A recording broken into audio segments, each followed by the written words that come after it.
Alright, got a nice little job going on here today. Lent the brush hog out to a neighbor of mine, and you know, he helps me out a little bit here and there. Actually, I should have him help me a little more, but anyways, the power takeoff shaft broke.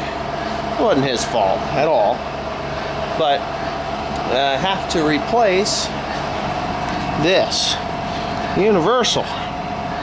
This is not the one that belongs on there, or this is not the one that came off. Here, as you can see, you just pop the snap ring out, and it'll come right out.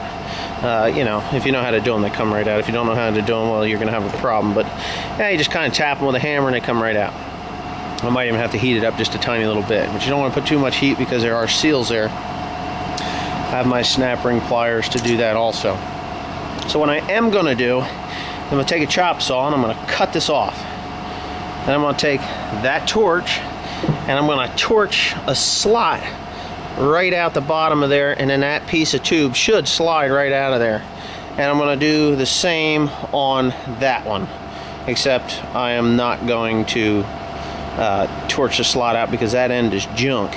What I'll do is I'll slide that tube, which is the same size, into this part of the cross, or into the universal, or the yoke, and then I'm going to drill a new hole and put her back together, and we should be good.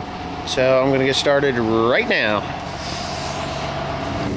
Alright, I've got the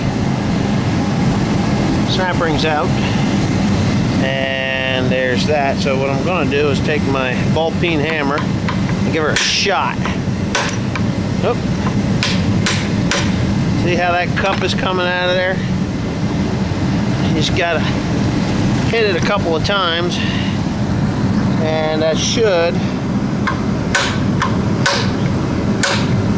drive that cup out. So what I'm going to do, I'm going to do a little bit of that, and I'll get her apart, and then we'll see what it looks like then. And I'll show you putting it back together. Now, if you ever take a cross apart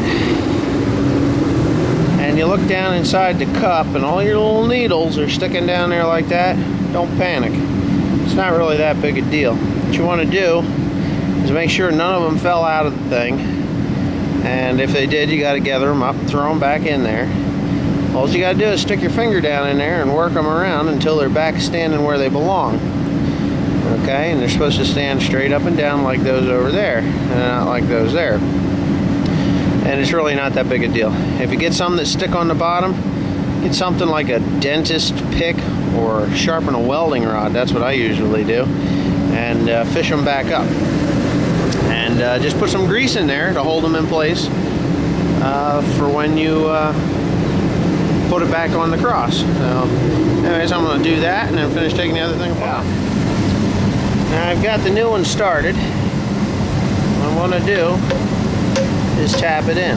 Now, what you do is you put that thing as close to the base of the cross as you can. I don't know if you can see that, and then you hold it there, okay? And then you tap on the cup. Not hard, because you don't want to break that thing. They do.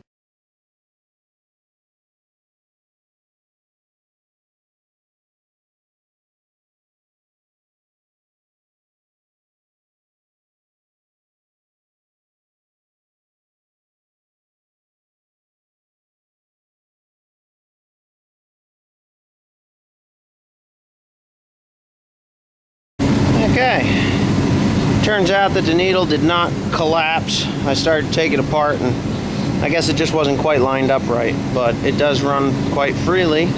I've got the snap ring in place there. I got it in place there, and now I'm going to grease it. So that'll be it for that. Then I got to cut that off and get that out of there. So that's what I'm doing now. Let me get her greased and we'll go from there. Alright, I'm going to cut that off of there now.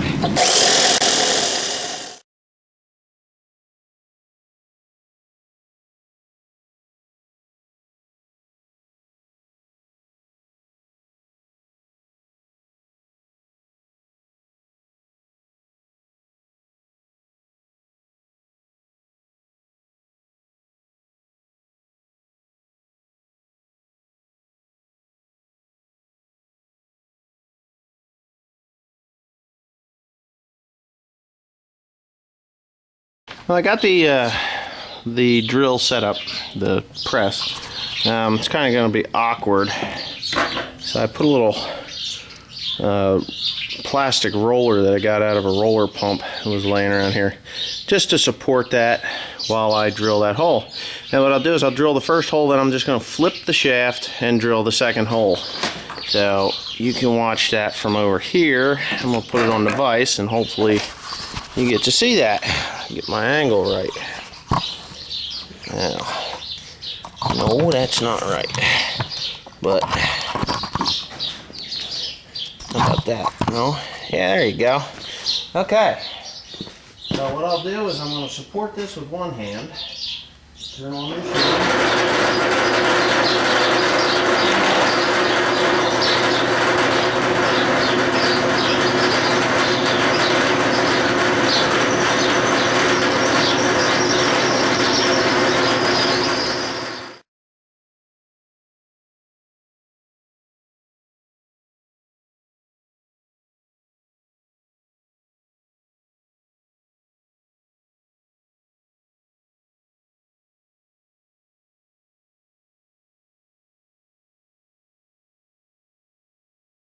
Let me tell you something. This thing's turning into a real sweetheart.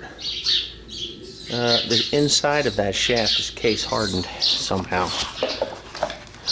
Oh yeah, she gets through the first layer, but then it gets all hard. So what the hell am I gonna do now? Hey, did you see that? My drill bits went flying. That was real cool. 50 of them all over the place. Alright, well I gotta clean that mess up, see if I can find half of them with the mess I got here.